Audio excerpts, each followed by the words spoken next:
ఆంధ్రప్రదేశ్, తెలంగాణలో అదానీ వ్యాపార సంఖ్యల్లోకి ఈ రాష్ట్రాలు వెళ్ళబోతున్నాయా?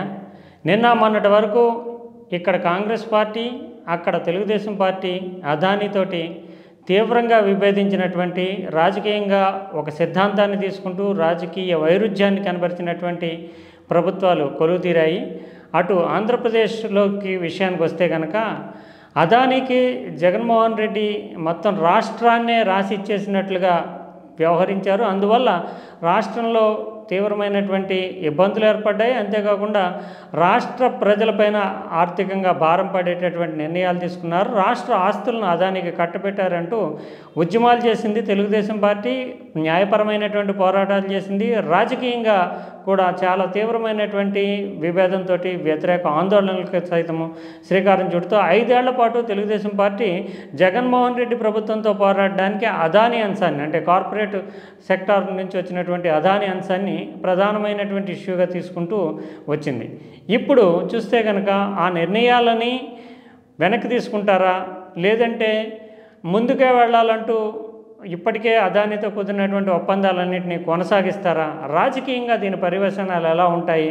అందులోని కార్పొరేట్ శక్తులతో కొంతమేరకు సానుకూలంగా ఉండేటటువంటి చంద్రబాబు నాయుడు గతంలో చేసినటువంటి ఉద్యమాల ఆందోళన అన్నింటినీ పక్కన పెట్టేసి తూచంటూ కొత్త విధానాలతోటి, అంటే అదానీతోటే సన్నిహితంగా కలిసే నడుస్తారా అనేది ఒక ప్రశ్న. ఇక తెలంగాణ విషయానికి వస్తే కనుక కాంగ్రెస్ పార్టీ, ముఖ్యంగా అగ్రనేత రాహుల్ గాంధీ, ఇప్పుడు జాతీయ ప్రతిపక్ష నాయకుడు అయినటువంటి రాహుల్ గాంధీ అదానీ పేరెత్తిచే చాలు విరుచుకుపడతారు, గంగవరలు ఎత్తిపోతారు. ఒక రకంగా చెప్పాలంటే ప్రధానమంత్రి నరేంద్ర మోడీకి అదానీ బినామీ అంటూ ఎక్కడ పడితే అక్కడ ఆయన తీవ్రమైనటువంటి విమర్శలు చేస్తారు. అంతేకాకుండా లక్షల కోట్ల రూపాయల అధిపతిగా అదానీ మారడం వెనుక ప్రధాని మోడీ హస్తం ఉందంటారు.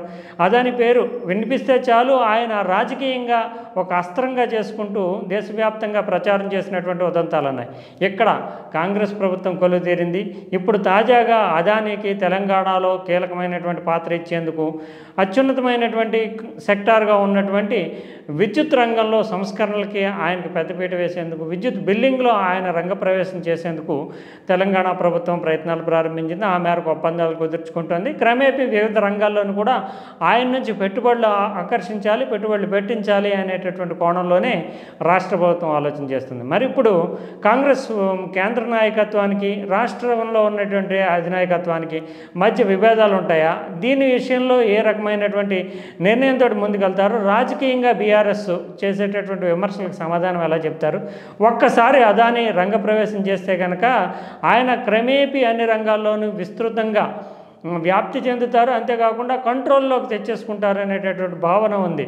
ఆ రకంగానే పోర్ట్ రంగంలో కానీ, విమానాశ్రయాల రంగంలో కానీ, ఇతరత్ర అనేక అంశాల్లో ఆయన విస్తరించినటువంటి, ఆయన వ్యాపార సామ్రాజ్యాన్ని, కార్పొరేట్ సామ్రాజ్యాన్ని విస్తరించుకున్నటువంటి తీరు దేశవ్యాప్తంగా ఇప్పుడు చూస్తే కనుక ముఖేష్ అంబానీకి ధీటుగా ఆయన ఎదిగినటువంటి తీరు, ఇవన్నీ చూస్తుంటే కనుక అదానీ రంగప్రవేశం చేశారంటే ఆయన చేతుల్లోకి మొత్తం వ్యవస్థలన్నీ వెళ్ళిపోతాయనేది ససాక్ష్యంగానే మనకు కనిపిస్తుంది. ప్రత్యేకించి ఆంధ్రప్రదేశ్ విషయానికి వస్తే కనుక ఇటీవల 5 ఏళ్ల కాలంలో చోటు చేసుకున్నటువంటి సంఘటనలు చూస్తుంటే కనుక ఖచ్చితంగా అదానీకి అప్పటి జగన్మోహన్ రెడ్డి ప్రభుత్వం పెద్దపీట వేసింది. నిబంధనలు పక్కన పెడుతూనే రాష్ట్ర ప్రభుత్వం పైన, ప్రజలపైన భారం పడేటటువంటి నిర్ణయాలు తీసుకుంది అనేదానికి గణాంకాలు కానీ, తీసుకున్నటువంటి నిర్ణయాలు కానీ సాక్ష్యంగా నిలుస్తున్నాయి.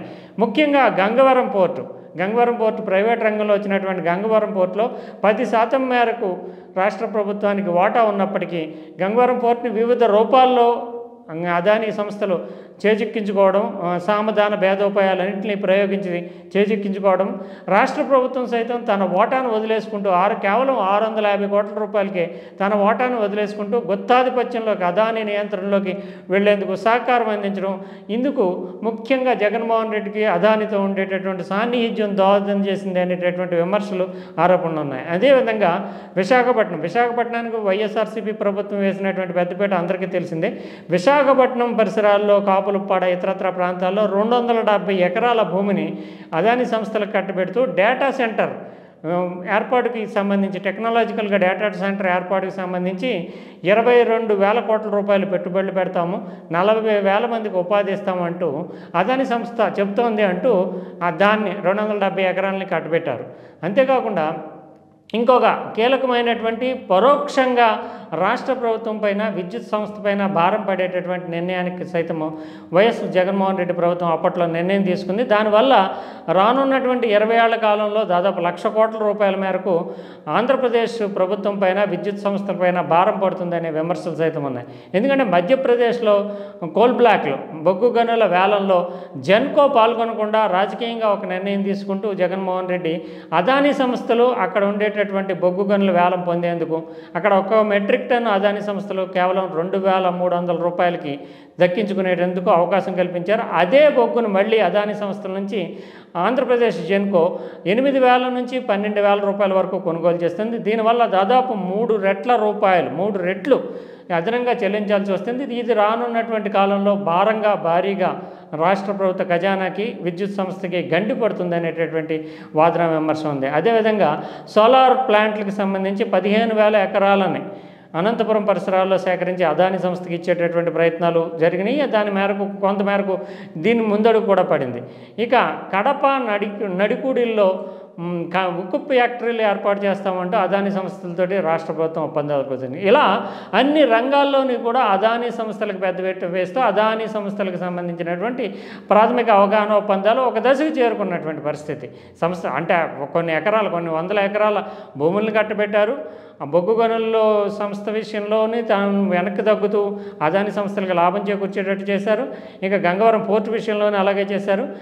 ఉక్కు ఫ్యాక్టరీల విషయంలోనే ఒప్పందాలు కుదుర్చుకున్నారు. ఇలా అదానీ సంస్థ ఆంధ్రప్రదేశ్లో అన్ని రంగాల్లోనూ విస్తరించినటువంటి పరిస్థితి. ఇప్పుడు ఈ అంశాలనే రాజకీయంగా అస్త్రాలుగా చేసుకుంటూ తెలుగుదేశం పార్టీ వైఎస్ఆర్సీపీ మీద పోరాడింది.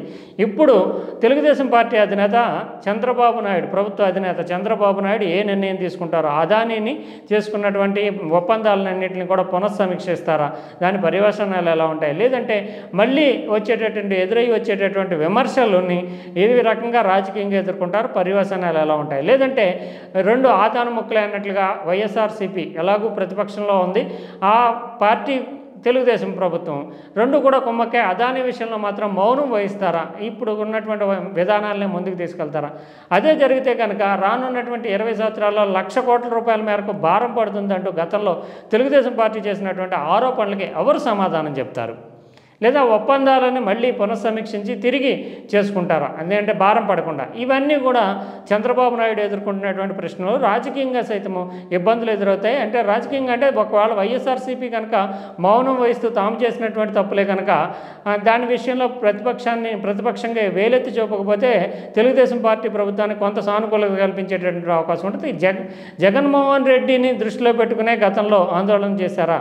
అదానీతో సన్నిహితమైనటువంటి సంబంధాలనే చంద్రబాబు నాయుడు కోరుకుంటున్నారా అన్న ప్రశ్నకు సైతం సమాధానం లభించాల్సింది. ఏదేమైనప్పటికీ రానున్న కాలంలో మాత్రం చంద్రబాబు నాయుడు టీడీపీ ప్రభుత్వం అంటే కూటమి ప్రభుత్వం ఖచ్చితంగా ప్రజలకు సమాధానం చెప్పాల్సిన అంశము అదానీ సంస్థల విషయంలో ఆంధ్రప్రదేశ్ ఏ రకంగా ముందడుగు వెళ్తుందని. అదేవిధంగా తెలంగాణ విషయానికి వస్తే కనుక రాజకీయంగా ఖచ్చితంగా రాహుల్ గాంధీ ఎప్పటికీ కూడా ప్రధానమంత్రి నరేంద్ర మోడీ బినామీ అదానీ అంటూ చాలా పెద్ద ఎత్తున ప్రచారం చేస్తున్నాడు. ఈయనకు వాటాలు ఉన్నాయని, ప్రధానమంత్రికి నిధులు వెళ్తున్నాయి అనేటటువంటి ఆ స్థాయిలో కోణంలో సైతం రాహుల్ గాంధీ ఆరోపణలు చేస్తున్నారు. ఇప్పుడు ఆయన ప్రధాన ప్రతిపక్ష నేత, జాతీయ స్థాయిలో అగ్రనాయకుడు. ఇప్పుడు తెలంగాణ ప్రభుత్వం మళ్ళీ అదానీతోటి ఒప్పందాలు కుదుర్చుకోవడం, తెలంగాణ ప్రభుత్వం విద్యుత్ సంస్థని ఆయన కనుసనలోకి తీసుకొచ్చేటటువంటి ప్రయత్నాలు చేయడం, ఇవన్నీ రేవంత్ రెడ్డి ప్రభుత్వం కానీ కాంగ్రెస్ ప్రభుత్వం కానీ ఏ రకంగా సమాధానం చెప్తుంది? నిజంగానే అదానీకి ఇప్పుడు అదానీ విషయంలో మేము చేసింది తప్పనన్నా ఒప్పుకోవాలి, లేదంటే అదానీతోటి ఒప్పందాలన్నా పునఃసమీక్షించుకుని అదానీకి తెలంగాణలో రంగప్రవేశం చేయకుండా జాగ్రత్తలన్నా తీసుకోవాలి. ఏది లేకుండా రాజకీయంగా ఉండేటటువంటి అంశాలని పక్కన పెట్టేసి కేవలము పెట్టుబడులు, ఉపాధి అనేటటువంటి అంశాన్ని ముందుకు తీసుకొస్తూ తెలంగాణలో రేవంత్ రెడ్డి ముందుకు వెళ్తారా? ఏదేమైనా ఇది ప్రజలు మాత్రం ఆలోచించుకోవాల్సిన అంశమే. ప్రభుత్వాలు అధికారంలో ఉన్నప్పుడు ఒక రకంగా, అంటే ఆయా పార్టీలు అధికారంలో ఉన్నప్పుడు ఒక రకంగా, ప్రతిపక్షంలో ఉన్నప్పుడు మరో రకంగా రాజకీయ కోణంలో మాత్రమే విమర్శలు చేస్తారు. పెట్టుబడులు, ఉపాధి, పారిశ్రామిక కల్పన అనేటటువంటి అంశాల్లో తాము అధికారంలోకి వచ్చినప్పుడు వ్యవహరించే తీరికి, ప్రతిపక్షంలో ఉన్నప్పుడు రాజకీయ అస్త్రాలుగా వాడుకునే తీరికి భిన్నమైనటువంటి పరస్పర విరుద్ధమైనటువంటి వైఖరులతో ఉంటారు అనేది ఇప్పుడు తేలాల్సినటువంటి అంశం. ఖచ్చితంగా ఈ రెండు ప్రభుత్వాలు, అటు ఆంధ్రప్రదేశ్ ప్రభుత్వము, ఇటు తెలంగాణ ప్రభుత్వం అదానీ కంపెనీల విషయంలో తమ వైఖరిని విస్పష్టమైనటువంటి అంశంగా తేటతెల్లం చేయాల్సి ఉంది. ఎందుకంటే తెలంగాణ విషయాన్ని పక్కన పెట్టినా ఆంధ్రప్రదేశ్ శ్వేతపత్రాలు అంటూ వివిధ అంశాల మీద విడుదల చేస్తుంది. దీనిపైన అదానీ కంపెనీలపైన సైతము ఆంధ్రప్రదేశ్ ప్రభుత్వం ఒక శ్వేతపత్రం విడుదల చేస్తే ఖచ్చితంగా దీనికి కొంతమేరకు సమాధానం చెప్పినటువంటి పరిస్థితి కనిపిస్తుంది.